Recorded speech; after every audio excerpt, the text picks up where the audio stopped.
Donc, nous allons parler sur le livre d'Esther. C'est vraiment un livre mystère. C'est un livre qui nous révèle le royaume des cieux.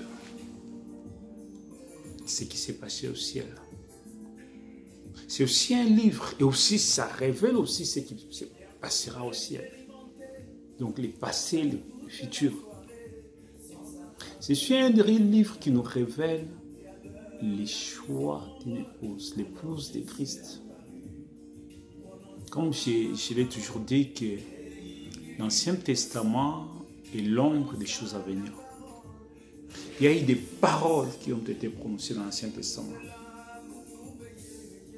Tellement que ces paroles étaient ointes. Et ces paroles avaient pris le caractère prophétique. Il y a eu des actions qui ont été faites, menées dans l'Ancien Testament. Tellement que ces actions ont été tellement ointes. Et ces actions ont revêtu une notation prophétique. Il y a eu des mouvements qui ont été faits, des aspirations, des sentiments. Et toutes ces choses, tellement que c'était oint du Saint-Esprit, et toutes ces choses avaient été ointes d'un aspect prophétique, avaient pris la forme prophétique, parlant des mystères de Dieu. Parce que c'était le ciel qui s'imprégnaient dans la vie de ces gens-là. C'était le ciel qui s'imprimait, qui se calquait, qui se reflétait dans la vie de ces gens-là. C'était les pensées profondes de Dieu, les mystères de Dieu qui étaient révélés dans la vie de ces gens. Dieu parlait au travers de la vie des gens. Dieu nous a révélé pas mal de mystères, mais au travers de la vie des gens dans l'Ancien Testament. Voilà pourquoi la Bible, non, c'est un livre profond. C'est plus que ce que les gens pensent de la Bible. Parce que ça révèle tellement de... Il y a tellement de richesses spirituelles, prophétiques dans la Bible. La prophétie, ici, je ne parle pas seulement des gens qui racontent des histoires sur la vie des gens, non. Tu es sorcier, ta maman, tes oncles, non, ça c'est... Ce sont des paroles de connaissances et des discernements parfois. Mais l'aspect prophétique spirituel du divin, l'aspect prophétique biblique. Donc, je vais un peu lire dans le livre d'Esther, chapitre 2. Après ces choses, lorsque la colère du roi Assuérus se fut calmée, il pensa à Vachi ce qu'elle avait fait et la décision qu'il avait prise à son sujet. Alors, ceux qui servaient le roi dirent qu'on cherche pour le roi des jeunes filles vierges, belles de figure, que le roi établisse dans toutes les provinces des royaumes, des commissaires chargés de rassembler toutes les jeunes filles vierges et belles de figure à Suisse, la capitale, dans la maison de femmes, sous la surveillance des guerres, eunuques du roi, gardien des femmes, qui leur donnera des choses nécessaires pour leur toilette, que la jeune fille qui plaira au roi devienne reine à la place de Vachi. C'est à vie l'approbation du roi, il fit ainsi. Il y a eu dans Suse, la capitale, un juif nommé Mardoché, fils de Jaïr, fils de Shimei, fils de Kis, homme de Benjamin, qui avait été amené de Jérusalem parmi les captifs déportés de Shekonia, roi de Juda, par Nebuchadnezzar, roi de Babylone. Il éleva Hadassa, qui est Esther, fille de son oncle, car il n'avait ni père ni mère. La jeune fille était belle de taille, belle de figure. À la mort de son père et de sa mère, Mardoché l'avait adoptée pour fille. Lorsqu'on lui publiait l'ordre du roi et son édit qu'un grand nombre de jeunes filles furent rassemblées à Suse, la capitale, sous la surveillance des Gaïs, Esther fut aussi prise et conduite dans la maison du roi sous la surveillance des Gaïs, gardiens des femmes. La jeune fille plut et trouva grâce devant lui. Il s'appressa de lui fournir les choses nécessaires pour sa toilette et pour sa subsistance. Lui donna cette jeune fille choisie dans la maison du roi et plaça avec ces jeunes filles dans les meilleurs appartements de la maison des femmes. Esther ne fit connaître ni son peuple, ni sa naissance, car Mardochée les lui avait défendu. Bien aimé, c'est tellement riche, c'est tellement profond. Israël, comme étant, a désobéi à Dieu. Dieu a envoyé Nebuchadnezzar qui est venu, qui a frappé Israël. Il y a eu des morts à cause de la désobéissance, à cause du péché. Mais parmi les enfants d'Israël, il y avait d'autres aussi qui avaient l'obéissance de Dieu, qui craignaient Dieu. Ça, c'est très important. Quelle que soit l'obscurité, il y a toujours des lumières qui restent, des étoiles qui brillent, quelle que soit la ténèbre de l'obscurité de la nuit. Il y avait aussi des étoiles qui étaient restées vivantes, qui tenaient ferme, qui marchaient dans la crainte de Dieu et qui observaient la loi de Dieu comme Mardochée. Un homme qui marchait avec Dieu, un homme de la crainte de Dieu, un homme qui connaissait la parole de Dieu, un homme qui disait quoi qu'il en soit, quoi qu'il arrive, je n'abandonnerai jamais Dieu. Un des gens des hommes qu'on appelle l'homme seul avec Dieu. C'est-à-dire que sa foi, pour prier Dieu, il n'a pas seulement besoin de voir une foule de gens ou deux, trois. Personne pour adorer Dieu, même s'il est seul dans le désert, il adorera son Dieu. Voilà les gens, des personnes qui Dieu cherche en ces temps de la fin. Des gens qui peuvent s'attacher à Dieu, rester seuls avec Dieu dans la fermeté, dans l'obéissance parfaite des lois de Dieu. Des gens qui ne sont pas là pour plaire aux hommes, mais pour plaire à Dieu et à Dieu seul. C'est comme Enoch dans la Bible. C'est comme Noé dans la Bible. Voilà les caractéristiques des gens que Dieu cherche dans chaque génération. Dieu ne lève pas quelqu'un parce que la personne veut que Dieu l'élève. Parce que la personne veut dominer les autres. Parce que la personne veut être au-dessus de tous les pasteurs. Il veut être un apôtre, un bishop. Il veut être un homme. Un overseas, comme on dit en anglais. Mais non. Dieu élève celui qui s'attache à Dieu.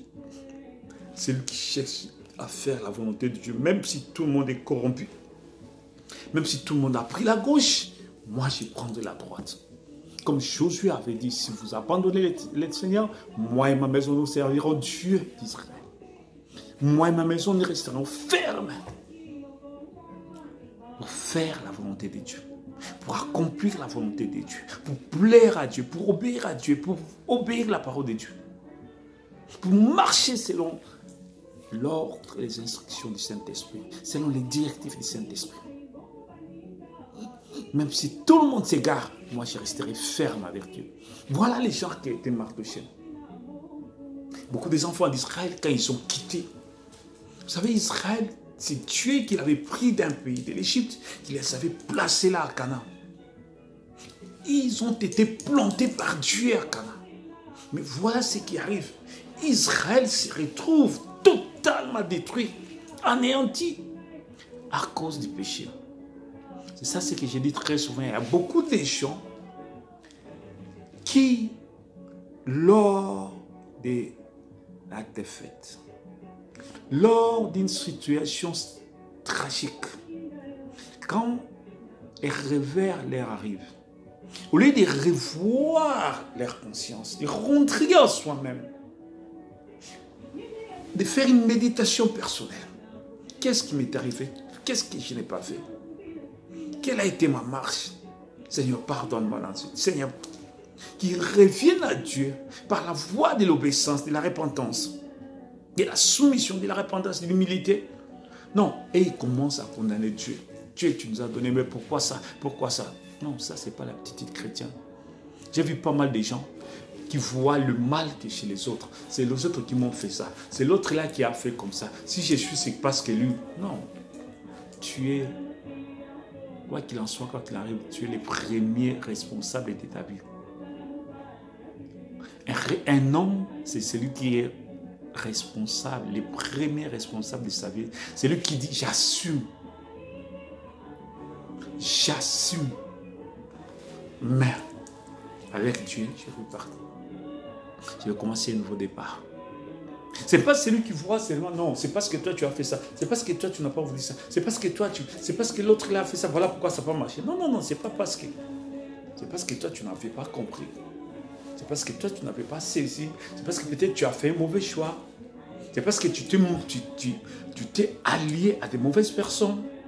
Et voilà pourquoi cela est arrivé. Donc, j'assume. Et Dieu aime ces genres de responsabilités, des personnes responsables. Ce n'est pas comme Adam. Adam, qu'est-ce qui est arrivé? C'est Ève. Ève, c'est les serpents. Non. Dieu aime celui qui dit, j'assume, Seigneur, j'ai désobéi à ta parole. Pardonne-moi. J'ai honte, Père, de ce que je suis, de ma vie, de tout ce que je fais. Pardonne-moi. Mais je te promets, je vais faire ta volonté. Voilà ce que Dieu aime. C'est lui qui essaie toujours, qui se responsabilise et qui prend toujours la ferme décision d'avancer toujours. Tu tomberas 1000 fois et tu avanceras 10 000 fois. C'est ça la vie chrétienne. Jamais tu marcheras la ligne droite. Non, non, non, non. Parce que tu n'es pas parfait. C'est le parfait Jésus qui va influencer ta vie. Pour que tu deviennes parfait. Mais en tant qu'homme, tu vas toujours être tenté, testé. Nous sommes ici sur la terre pour être testés. Alors, lors des tests, beaucoup de gens ne saisissent pas cela. Tu sais qui est arrivé avec les enfants d'Israël. Mais Mardochée, lui, il avait compris que tout ce qui nous est arrivé, c'est parce qu'on a abandonné Dieu, c'est parce qu'on n'a pas fait la volonté de Dieu, c'est parce qu'on n'a pas obéi à Dieu. C'est notre désobéissance qui nous conduit à ces choses. Alors il faut revenir à Dieu, il faut marcher à Dieu. Mardochée fut un puissant prédicateur. La chose que beaucoup de gens ne savent pas. Il était influent parmi son peuple. Pourquoi? Parce que quand ils sont allés en exil, ils prêchaient la parole de Dieu. Ils enseignaient la parole de Dieu. Ils parlaient. Voilà pourquoi Mardochée était connu de tous. Ne pensez pas que Mardochée, cela est arrivé d'emblée, un matin comme ça, et puis les choses arrivent. Non, non, non. C'est toute une histoire. Le livre d'Esther ici a fait plus de 40 ans. C'est une longue histoire. Esther est allée là-bas un enfant, peut-être de 5 ans. Et Mardochée l'a adopté. Mardochée l'a formé dans les choses de Dieu. Parce que, vous savez que les enfants s'adaptent facilement dans un milieu. Esther parlait facilement la langue babylonienne. Esther s'est intégrée facilement dans la culture babylonienne. Mais pas, parce que dans chaque culture, il y a la partie positive qui est bien à apprendre, il y a la partie négative qui n'est pas à apprendre. Il parlait facilement les langues. Voilà pourquoi même quand Esther a été amenée là-bas, on croyait que c'était une fille babylonienne. Parce que Mardochée lui avait dit de ne pas révéler qu'il était juif. Parce que d'emblée, Esther était disqualifiée. Les filles dont il était question, les filles dont le roi avait besoin, c'était des filles babyloniennes. Ce n'étaient pas d'autres, des filles de notre différentes cultures, non. Parce que ces rois-là dirigeaient presque le monde entier. Donc, on faisait appel à des filles babyloniennes. Mais Esther était tellement intégrée qu'il avait l'accent babylonien, qu'il parlait donc, il avait appris ça depuis l'enfance. Donc il est allé là-bas, les enfants apprennent facilement. Tu peux apprendre un enfant de 5 ans, tu l'amènes en Occident, dans moins d'une année, il va commencer à parler l'anglais couramment, facilement, bien qu'il n'ait même pas allé à l'école. Il va ramasser ça avec les amis et ça sera facile et courant. Mais avec Mardochée, parler, mais avec l'accent juif. Parce que son première langue était l'hébreu et la langue babylonienne était la seconde. Donc, il gardait toujours l'accent juif. Et quand ils sont venus, Mardochée a préparé Esther. Ne pense pas que cela est arrivé dans Esther. Il y a beaucoup de choses qui sont cachées là-dedans, qui ont été révélées en peu de mots. Revenons d'abord.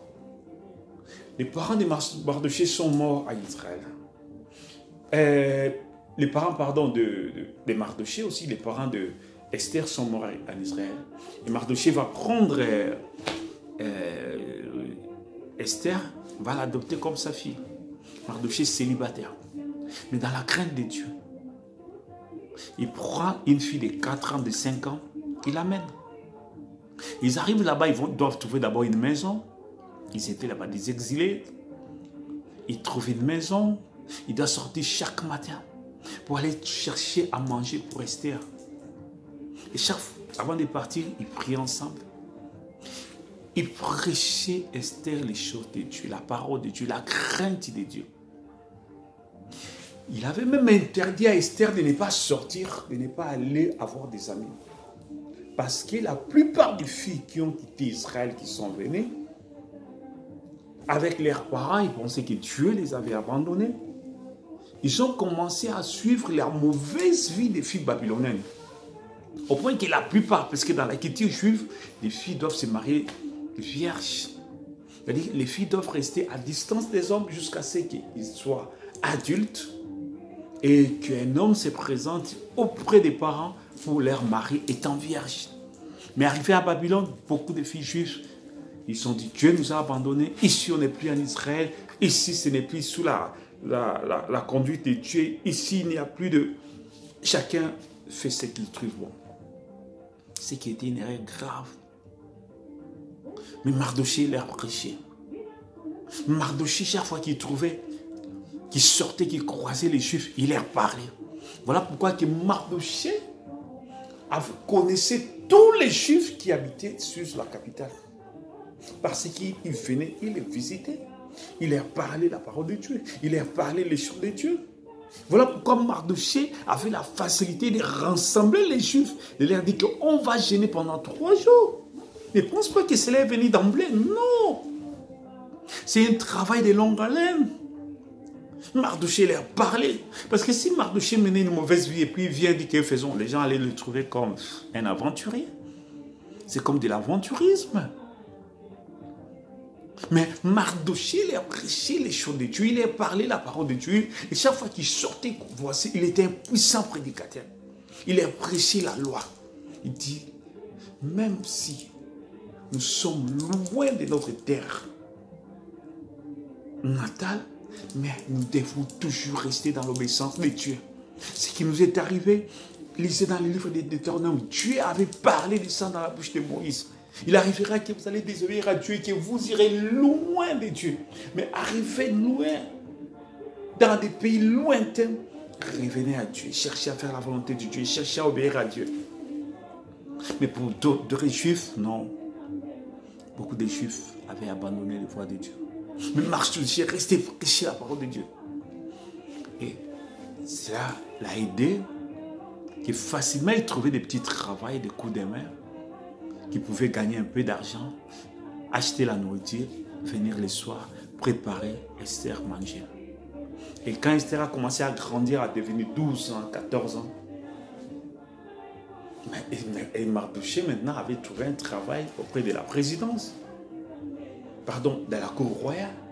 Vous savez que toutes ces opportunités ne sont pas venues d'emblée. C'est par une vie de persévérance. Il y a eu des temps, ils ont passé où il n'y avait rien à manger. Ils ont bu que de l'eau la nuit. Ils ont dormi comme ça. Ils passaient des nuits de prière. Ils passaient des jours de chaînes de prière. Ils se mettaient à genoux, les yeux tournés vers Jérusalem. Ils criaient, oh notre Dieu, viens, ne nous abandonne pas dans la terre étrangère. Seigneur, viens à notre secours. Seigneur, aide-nous. Seigneur, soutiens-nous.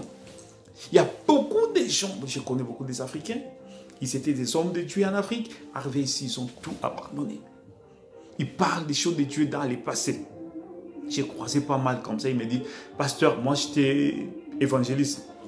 Et je lui ai dit, maintenant qu'est-ce que tu es devenu? Il dit, ah, pasteur, une fois j'ai été invité à aller prêcher dans un des...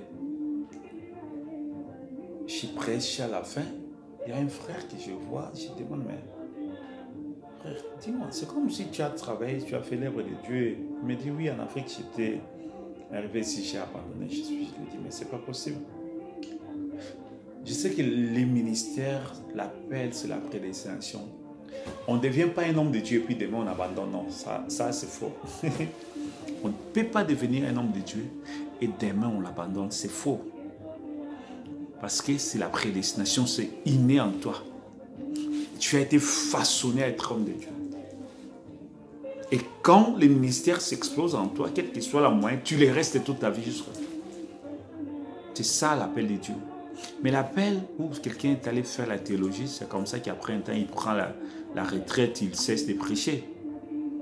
Mais toute personne qui est appelée par Dieu, réellement par Dieu, c'est juste qu'au jour où Dieu va les prendre, où c'est l'enlèvement qui mettra fin. Il n'y a rien sur la terre. Il n'y a pas de retraite. Il n'y en a pas. On ne prend jamais de retraite dans les ministères, non.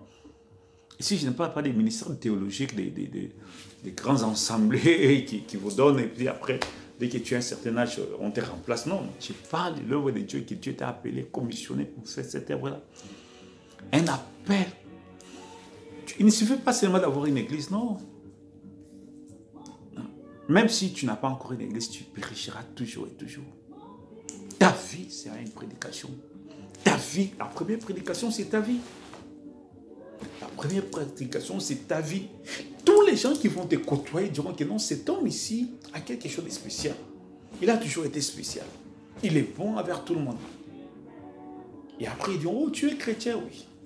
Ça ne suffit pas qu'ils sachent que tu es pasteur, mais que tu es chrétien, né de nouveau. Une personne transformée, une personne au service des autres. Une personne qui aide les autres.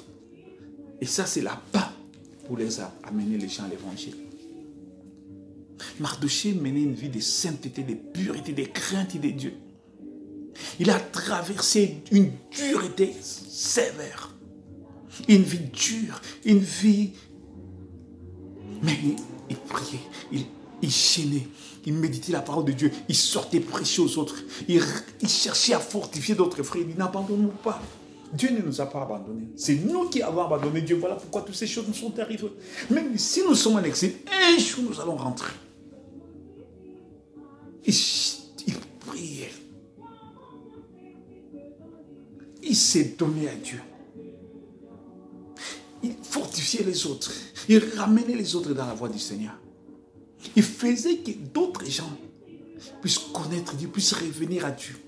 Il fortifiait ceux qui s'est découragé. Il disait que Dieu nous a abandonnés. Où est notre Dieu? Où est le Dieu d'Abraham, d'Isaac et de Jacob? Où est ce Dieu-là qu'on nous prêchait? Il cherchait à les ramener. Il a passé des temps de misère. Il a passé des temps de souffrance. Il a passé tout ça avec Esther. Il passait la journée dans la louange et l'adoration pendant que les autres gens se moquaient d'eux. Parce que dans chaque chose, il y a toujours un départ. Il y a toujours un temps, une traversée du désert avant d'entrer à Canaan, avant d'entrer dans la bénédiction, avant d'entrer dans la possession de l'héritage. Dieu n'a pas béni Mardochée du jour au lendemain, non. Ça a pris du temps, ça a pris des années. Dieu a vu la vision de Mardochée. Les soucis que Mardochée avait étaient que ses frères puissent connaître Dieu. Les soucis de Mardochée étaient que l'homme puisse connaître Dieu. Dieu n'élève pas quelqu'un qui n'a pas les soucis de l'œuvre de Dieu dans le cœur des gens, qui n'a pas les soucis de voir le royaume de Dieu installé dans le cœur des gens. Il y a des gens aujourd'hui qui se disent hommes de Dieu. Mais leur vision, c'est juste de s'enrichir. Il fait devenir des millionnaires, un point, un trait. Ils n'ont aucune vision de Dieu. Aucune vision de l'œuvre de Dieu. Mais Mardochée, dans son cœur, c'était la révélation de Dieu. La révélation de Jéhovah. La loi que Dieu leur avait donnée au travers de Moïse. Il fortifiait les gens. Il parlait aux gens. Et il priait. Il priait. Il marchait dans la crainte de Dieu. Il a enseigné Esther. Esther a été enseignée par Mardochée. Vous savez que les livres de Esther devaient être appelés les livres de Mardochée. Parce que c'est lui qui est l'acteur principal dans ces livres-là. L'acteur, les promoteurs, les mentors, les formateurs, l'initiateur dans ces livres-là, c'est Mardochée. J'ai vu des gens beaucoup parler plus d'Esther. Ils oublient Mardochée. Il y a pas mal de gens, surtout ceux qui soutiennent le ministère des femmes. C'est comme si Esther était une prédicatrice. Non. Esther était le fruit de l'œuvre de Mardochée. Esther était Mardochée, le fruit de son œuvre, le fruit du ministère de Mardochée. Tout ce qui Esther est devenu, c'est Mardoché. C'est l'œuvre de Mardoché. Esther écoutait Mardoché, mot à mot, il obéissait. Esther, c'est l'obéissance. Veuillez suivre la partie 2 de cet enseignement, que Dieu vous bénisse richement.